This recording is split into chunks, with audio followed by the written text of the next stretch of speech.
afternoon to those of you on the East Coast. Welcome and thanks for joining us on the Blueprint webinar. My name is Michael Robinson, and this is an educational event for our Comprehensive Advisor Series.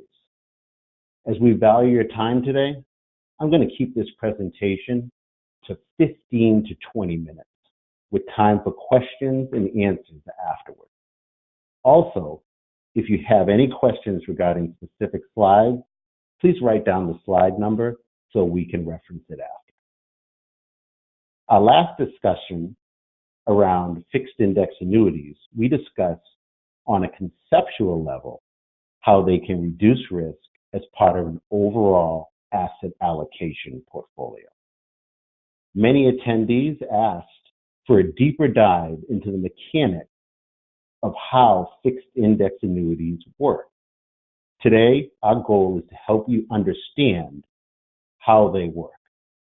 So with no further ado, we're going to start off with understanding the mechanics of fixed index annuities.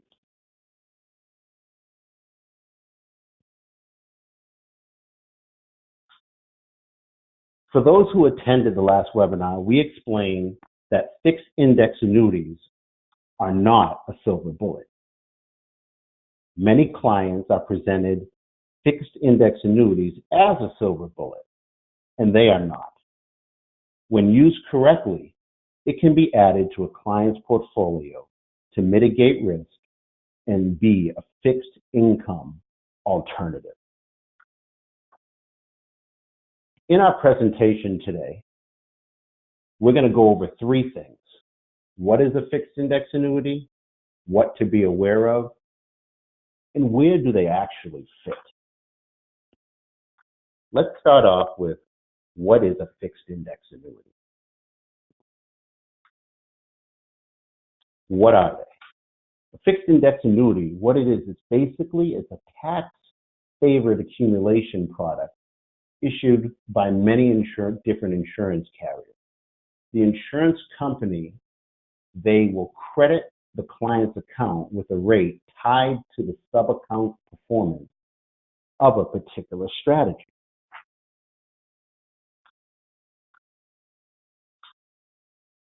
Fixed index annuities, many of them today use the acronym FIAs. They're fixed investments that will not go down in value. Your client either receives no increase in value or a rate determined by the crediting strategy that is selected.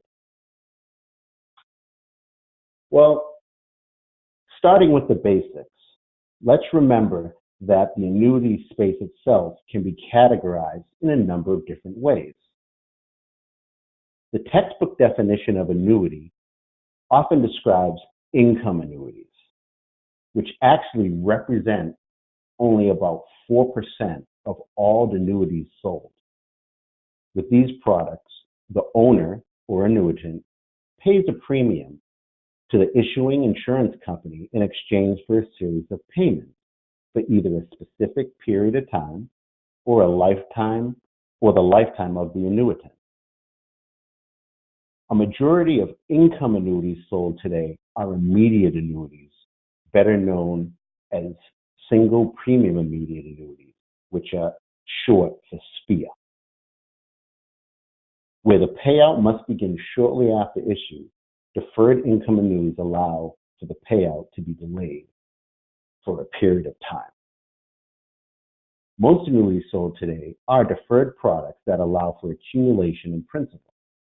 About 20% of these products are traditional fixed annuities, where the deferral period includes a guaranteed rate of interest for a specific period of time. About 30% of these deferred products are what we like to call fixed index annuities. These are the products that we're going to be focusing on today. They were first developed in the mid-1990s and are currently enjoying a robust sales growth. Fixed index annuities can be a little bit different from traditional fixed annuities by the method of which the interest is credited to the owner. Instead of coming in the form of a declared rate, the interest credit instead reflects the participation in the growth of an underlying index. The rest of the fixed index annuity marketplace consists of variable annuities. In this case, variable annuities, the returns are generated via participation in the underlying subaccount, similar to mutual funds. The key consideration to understand that is variable annuities introduce the notion of potential market loss, which occurs if the underlying subaccounts experience low or negative returns. For this and other reasons, variable annuities are considered securities and may only be sold by a licensed security agent. Fixed annuities, on the other hand, require only an insurance license. Well, let's talk about how a fixed index annuity works and some of the mechanics. What I'd like you to do is think of an index annuity, an index as a measuring stick, measuring the performance of a market. Measuring stick number 1 represents the potential returns of an underlying index in an index interest crediting strategy. Regardless of which index we're talking about, in any given measuring period, the change in the index from the beginning of the period to the end of the period can be positive or negative. And that's measuring stick number 1. What goes up? Underlying index may increase or decrease in value. This brings us to measuring stick number 2, which represents the insurer's guarantee to protect the owner's account value against loss should any of the underlying index decline. As you know, index annuities have a base of 0. So you hear very often the industry maxim, 0 is your hero. When the market goes down, your asset stays exactly the same. Well, finally, let's look at stick number 3. The dark blue portion of the arrow represents the annuity's owner's participation. The difference between the index return and what the owner's participation rate is. The owner is going to receive in an up market, the owner is going to receive a portion of the actual index return in the form of interest credit to their account. Well, let's go over some of the benefits of fixed index annuities. We have protection, we have guaranteed growth, and we have potential growth. And here's a high-level look at how index annuities are constructed. Well, let's look at the bullseye on the right. The bullseye is the product's core guarantee, which is the principal protection, and that's in the dark blue. Next, most index annuities offer the opportunity to go into the fixed rate option, similar to a traditional fixed annuity. But more importantly, index annuities include interest crediting strategies that offer additional growth potential via a participation in the performance of the underlying market index. With index crediting strategies, the possibility of a 0 return exists. If the index doesn't perform, but there is no further exposure to loss if the index declines significantly. In addition, participation in an upward movement of an index over time provides the opportunity for interest credits that may be higher than those guaranteed by traditional fixed annuities. Well, that always bears the question of index annuities, and it's been said in the past that you really have to be aware of a few things. So let's go over some of the things of what to be aware of. Let's talk about participation rates. Index annuities have really 3 components where they have participation rates, spreads, and caps. And we're going to go over all 3. Let's start with participation rate. Participation rate is the percentage of the annual increase in the index that will be used to calculate the interest. And let's go over an example of that. If the participation rate in a said product is 75% with the floor of 0, and the change in the underlying index is 12%, simple math, the client is going to earn 9% for that time period. 75% participation rate, the change in the index is 12%. The client on a 75% participation rate is going to earn 9%. Well, let's look at one of the oldest underlying crediting strategies called index caps. The definition of an index cap is that the maximum rate of interest the account can earn per the selected period of time. And let's go over an example of that. The change in the annual index was 8.25%, and the cap was 7%. The client is going to earn 7%. The client would not earn that extra 1.25% because it's capped at a maximum growth rate of 7%. Well, let's talk about something else, index spreads.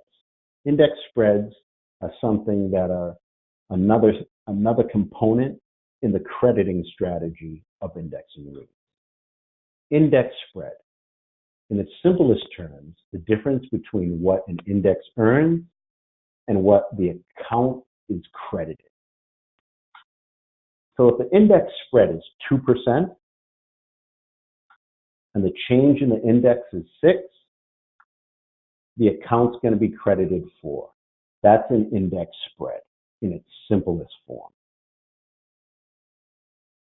Well, let's look at a graph of the 3 common crediting strategies and some notes on participation. In this presentation, I'm using the term participation to represent the general concept on how an interest credit is determined. In fact, to be more technically precise, a number of participation strategies is this. Let's take a look at 3 common strategies and see how they compare when applied to an index earning 4, 8, and 12% over a given period of time. The cap imposes an upper limit on the amount of interest credited, regardless of the index performance. It is possible to earn less than the cap, but not more. A spread deducts a portion of the index return.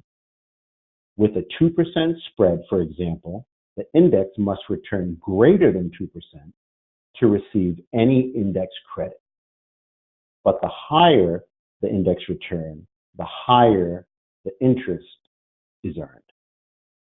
The participation rate means that the interest credit is based on the percentage of any increase of that index. So as we can see here, the market as of yesterday was up in the S&P 500 8.37%. And we really compare index annuities as the fixed income alternative. But let's look at an 8% return. With a cap of 4, that's all the client's going to get. But with a spread of 2% and the underlying index returning 8, the client would receive a 6% growth rate. Let's look at participation rate now. With an 8% return and a participation rate of 90%, which many fixed index annuities have right now on the marketplace, the participation rate, the growth actually in the client's account, the client would be credited 7.2%. So as you can see here that we have gone over the cap crediting strategy, the spread, and the participation rate. Well, let's now talk about traditional versus alternative indexes. What are alternative indexes? The alternative index space is diverse, and there are some common elements that distinguish them from traditional indexes designed like the S&P 500. As this table shows, alternative indices typically, and here's what they typically reflect. They reflect a specialized grouping of components or even a blend of underlying independent indices. Many of these indices are seen in ETFs, electronically traded funds. They employ some of the same rule-based algorithms that rebalances, reweights, realigns the underlying components. And many of them include a volatility control mechanism. Well, why alternative indexes and why volatility control indexes? Let's look at two perspectives, the carrier and the customer. Using an alternative index translates into a chance for higher participation and stable renewals for the customer. More indices in the marketplace allow for carriers to be different and give the customers more choice. And that's what a lot of these alternative indices are about inside index annuities. They have a greater potential for upside, also gives fixed index annuities a strong position in the marketplace as a whole as a fixed income alternative.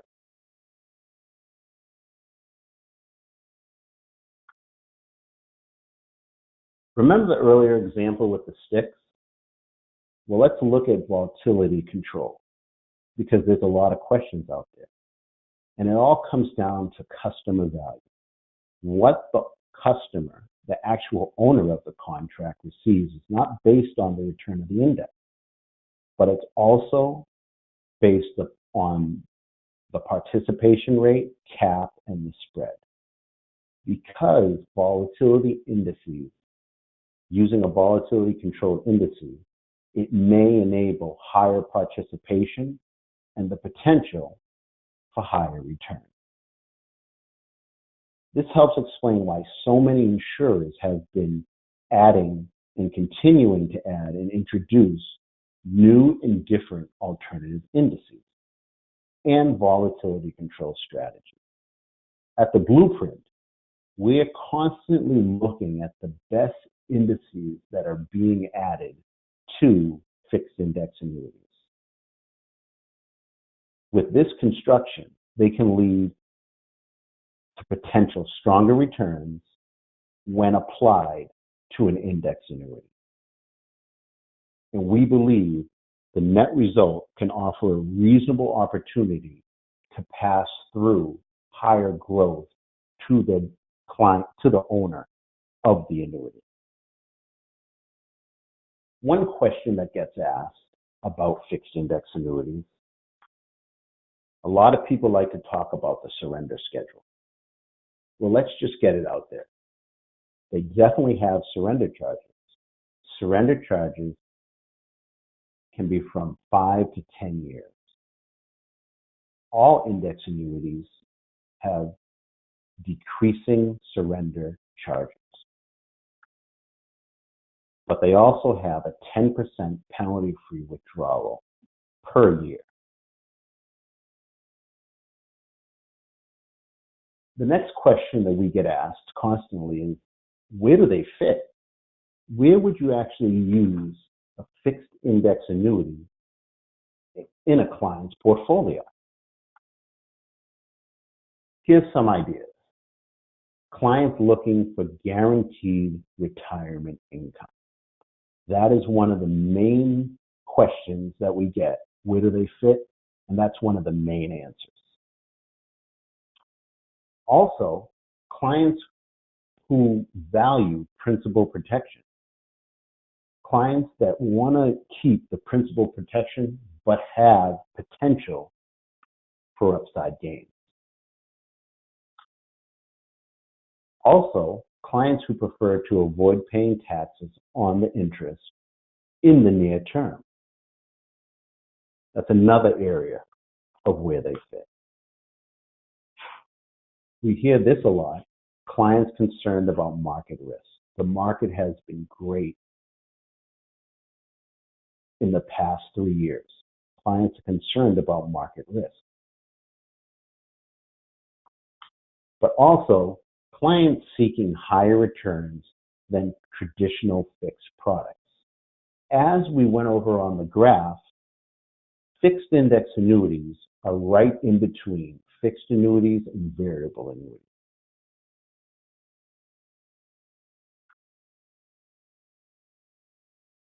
Lastly, clients looking to reduce interest rate risk, where RIAs and IARs are looking for a fixed income alternative within a client's portfolio. This is where an index annuity can fit as a fixed income bond alternative. In closing, I would like to show you a 2-page white paper from Robert Ibbotson, where it shows fixed index annuities beat out bonds. We look at fixed index annuities as the fixed income bond alternative. If any of you on this call would like this white paper, we will send the white paper out to all of you, and you'd be more than happy to have a deeper discussion with you on fixed index annuities and understanding the mechanics on how they work. We're going to open it up to questions now, and if you have any questions, please don't hesitate to ask. If you have any questions, please raise your hand on the menu panel, or you can write your questions in the questions box.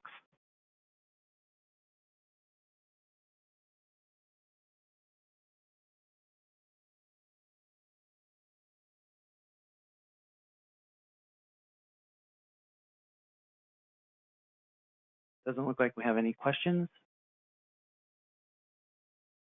Okay, we'd like to thank everyone for their time today in coming into the webinar on understanding the mechanics of fixed index annuities. If you do have any questions, please don't hesitate to get in touch with us at the Blueprint, or you can get in touch with Alex at RiXtrema, Locksberg Data. We'd be happy to answer any questions, and we will be sending out the 2-page white paper from Robert Ibbotson to everyone that was on the call. Thanks a lot. We're at 23 minutes right now, so we will be ending the call. Thanks for joining, and everybody have a great day.